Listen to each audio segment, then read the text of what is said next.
Please. അപ്പോൾ നമ്മുടെ വീട്ടിലൊരു പുതിയ രാഗതി വന്നിട്ടുണ്ട്. അകത്തേക്ക് കാണിക്കാനായിട്ടാണ് വീഡിയോ എടുത്തിരിക്കുന്നത്. നമ്മുടെ കുഞ്ഞു പൂച്ച അവിടെ ഇരിപ്പുണ്ട്. കുഞ്ഞു പൂച്ചയ്ക്ക് കാണുമ്പോൾ ഭയങ്കര സ്നേഹമാണ് ഈ പൂച്ചയെ കാണുമ്പോൾ. പക്ഷേ ഈ പൂച്ചയാണെങ്കിൽ വരട്ടി വിടുവാണ്. പൂച്ചയ്ക്ക് ഭയങ്കര ഗമയാണ്. മീനുണ്ടോടാ?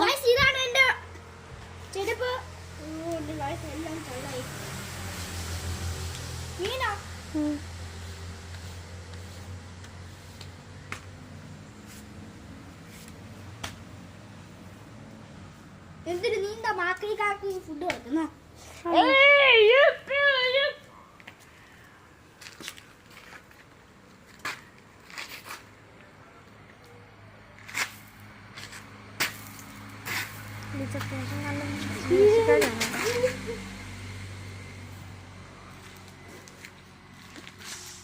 തേടിത്തുണിയാണോ വെച്ചാൽ വെടിത്തുണിയാണോ?